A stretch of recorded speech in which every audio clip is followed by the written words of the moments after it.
Here's 5 things that we learned in our first year of growing meat birds, or broilers. Order date is key. You gotta have a plan for both brooding and the pasture. Plan for how to butcher. Make sure you have fridge and freezer space. Don't eat the birds the same day you kill them. We use the Joel Salatin model mostly for our inspiration for our shelters and doing pastured meat birds.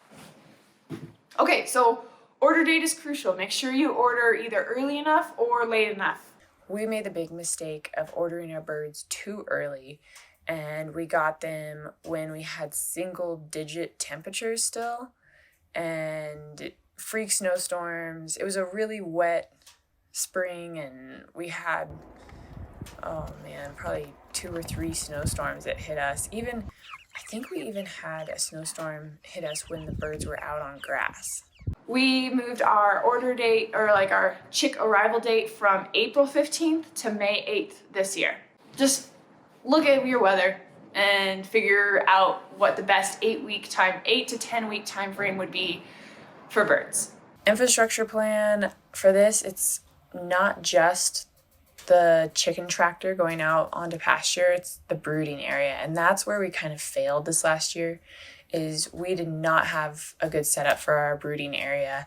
So this was like our first time doing chicks at all. And we got a couple heat lamps, and we had water feeders and trays for food. We still had a lot of overcrowding, and we lost 6 birds in transit, but then we lost another 10 birds. There was a 3 to 4 day stretch where we were getting 2 to 3 birds dead every time that we were going up to check on them.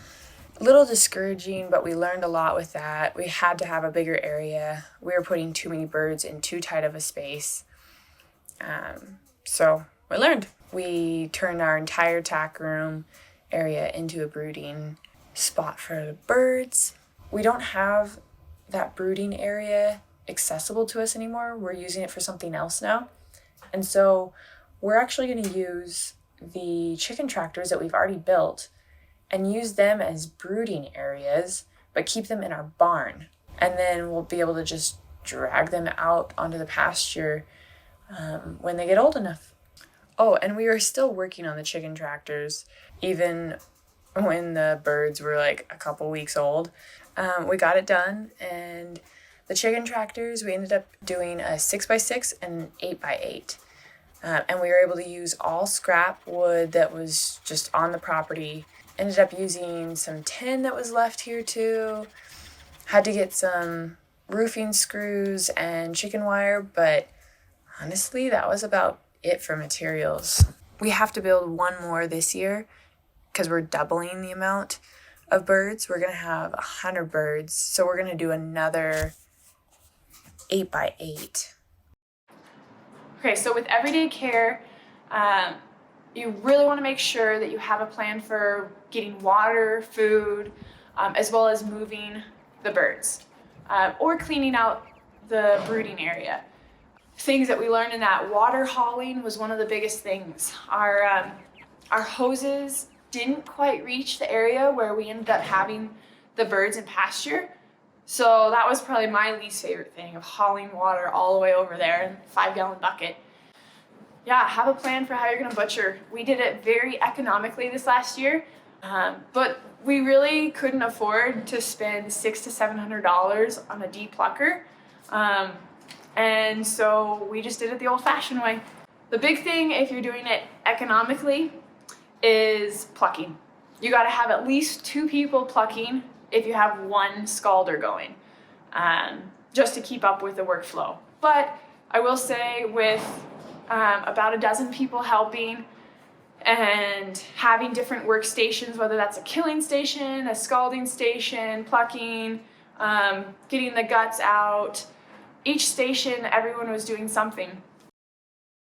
Have a plan for your butchering, but also your storing of your meat. We actually almost maxed out our fridge and freezer space, maybe don't do a Costco trip right before you butcher chickens. Might be a good idea. And lastly, don't eat the birds the same day that you kill them.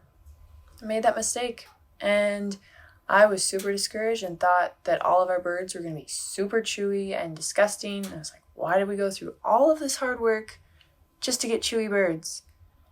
But then the next bird, I waited 2 to 3 days. Oh my goodness, it was melt in your mouth, the juiciest tasting bird. There's a lot of other things that we could dive into. If you guys want to learn more about that first year and that experience, or have questions about it, just let us know in the comments below. And please like and subscribe to our channel if you haven't already. And we'd love to have you along as we share our learning experiences and our story as we build this farm.